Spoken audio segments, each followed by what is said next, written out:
All right, you just heard James Clyburn, the president's closest friend and confidant. And many people say because of his help in South Carolina, he made President Biden the president that he is. Anyway, the House Assistant Democratic leader reviewing this kerfuffle back and forth over classified documents said that the president will be vindicated, that he's a good man, and all this goes away. I'm cutting to the chase there. Mike Pompeo, the former Secretary of State with us, the former CIA director, Fox News contributor, author of Never Give an Inch, Fighting for the America I Love, kind enough to join us. Now, Secretary, I think you got the gist of that from Congressman Clyburn. He supports the president, says it's very different than the Donald Trump example, that he's cooperating, that is Joe Biden with authorities, whereas Donald Trump did not, and it got to the point where Donald Trump's home had to be invaded because he did not. What do you think? Well, Neil, it's great to be with you. Can we just agree on this? Classified documents ought to be kept in the place that classified documents are supposed to be kept by everyone, whether you're a enlisted soldier, whether you're the President of the United States, whether you're working at the Department of Energy, wherever it might be, or the former CIA director. Keep the stuff where it's supposed to be kept. Second, can we not make this political? Can we hold accountable those who do this wrong? I've watched lots of young soldiers be administratively prosecuted for letting information get where it wasn't supposed to be, and yet some of America's most senior leaders seem to think that, nope, it's okay, put it by your Corvette, all good. We ought to have a single set of rules for everyone. We ought to enforce those rules, and most senior leaders ought to take the most sensitive information and put it only where we're supposed to store our most sensitive information. It's pretty simple, Neil. No, you raise a lot of very good ideas. Mine have to do with more basic nature of handling of documents themselves, sir, and it concerns how it happens in the first place that the National Archives or any government entity can lose sight of the fact that they're missing documents. Could there be a better system in place? I've often advanced it here on this show, Secretary. Handle it like a library does. You check out a document or you have a document, they know about it. The librarian in my town, she'll track you down to your home to get it. So why isn't there anything like that? I mean, this is important stuff. If someone borrows something, they have to give it back. I'm with you. Look, I handled an awful lot of classified information in all three of my roles as a member of Congress on the House Intelligence Committee, then as CIA Director and Secretary of State. Many of the documents I handled were very sensitive. They were numbered documents. There was somebody standing outside the door to pick it up and take it back when I was finished reading it. I was only reading it in a place that was authorized to do it when I was in the executive branch. That was often different places in the world, but always inside a facility that everybody said, yep, you can have it there. It's authorized to be there. We tracked it. I don't know how these folks decided to take this information, not just information that was classified. You know, sometimes you have something and somebody says, oh, that statement is classified, but these appear to be documents that were marked as classified. I don't know how those documents get to places that they shouldn't be, and I don't know why the system doesn't track them. We have to do better. You know, I'm sure as the Secretary of State, you had the highest of all, classified clearances, and I'm just wondering, when you would write a book, or even this latest book, did you ever personally try to get documents, borrow them for the purpose of research, clear them with the proper authorities for use in your book or for reference in your book? The book that I just finished, Never Give an Inch, was fully cleared, making sure that it didn't contain classified information. 3 places, Neil. The CIA cleared it, the State Department cleared it, the Biden White House cleared it as well. I did go back and look at my schedules from my time in office. I don't think I asked to review any classified documents to assist me in it, but I was always careful not to make sure I didn't just write down something that was classified. Right? You can create a classified document from your own mind for something you remembered or had previously read. I did my best to make sure that didn't happen either. That's the way you handle this kind of information that puts our soldiers, sailors, airmen, puts them all at risk if it gets into the wrong hands. Do you distinguish between the handling of classified documents under Donald Trump versus the handling of classified documents under Joe Biden?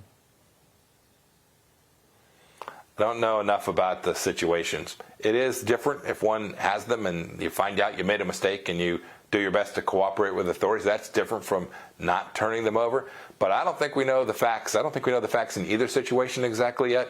Every elected official, every Everybody who touches American classified information has the responsibility to handle it right. And if you get it wrong, you make a mistake, you take it someplace you shouldn't have, to disclose it, raise your hand saying, I got it messed up, and how can I make sure that we contain this? So I don't see any difference in the duty and the responsibility at all, Neil, none. Secretary, too, if I can veer to this debt limit that we're facing tonight at midnight, when we technically run out of money. We don't run out of literally, but we can't borrow any more money, can't spend any more money, because we'll be at our ceiling at $31.4 trillion, incomprehensible figure. But there's going to be a lot of fighting now between Democrats and Republicans about how to settle this. Some of the new members, some of the more boisterous members in Congress who extracted concessions from Kevin McCarthy want to see to it that spending concessions are made to decide whether that debt limit gets raised or not. Democrats counter, and you just heard from Congressman Clyburn, not going to happen. Just raise the debt limit. Don't attach spending requirements to it. So that seems to beg for imminent shutdown down the road. I don't know how long it will take. Maybe something worse. Do you worry about that? We'll figure it out. Our democracy can withstand this moment. What our democracy can't withstand is, you talked about 31.4 trillion being big. It's 31.4 trillion and climbing, Neil. You're right. And someone's got to get serious about doing that. And so I've been through these on both sides. I went through this as a brand new member of the Tea Party class of 2010 as a member of Congress. I lived through some of these shutdown fights when I was the Secretary of State, where we had to figure out a way to make it go. It's a blunt, a very crude instrument to use the debt ceiling to reduce spending. The appropriations process is a better way. But boy, we need to get at least the American people's attention focused on this in a way that permits the political process to deliver outcomes that my son, and if I have grandkids someday, they're not sitting under $131 trillion in debt, and we end up in a really bad place where the dollar's not the reserve currency anymore.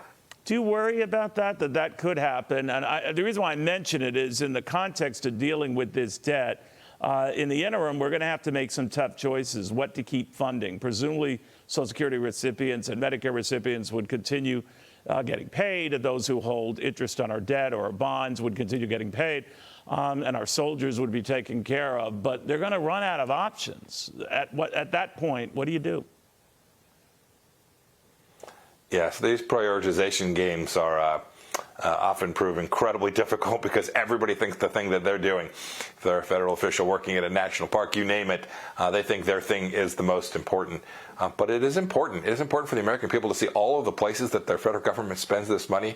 These prioritization processes kind of lay that out, and people get a chance to see, whoa, this is huge. So there is a educational element that is important as well. In the end, you got to pay your bills. I am confident that the United States government will do so. I only worry that we will not begin to change the trajectory of the American economy by growing it, and the American spending by reducing it. In the meantime, you're running for president, aren't you? Good throw, Neil. Nice try. Yeah, I like that. I like that. A little passive aggressive, perfect.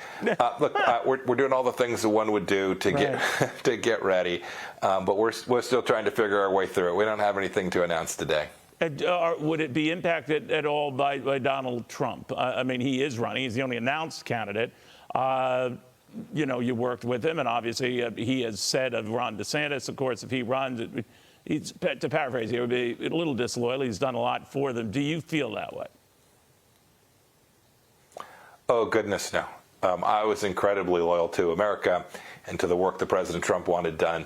The American people will decide who the next Republican nominee is, and anybody who throws their hat in the ring has the responsibility to go out, compete, make their case, make the arguments to the people of Iowa, New Hampshire, and South Carolina, and let the American people sort through who they think ought to lead this country forward. See, I thought I'd catch you off guard, Secretary, but obviously I did not. But very good seeing you. Have a good week, good weekend. Thank you, Neil.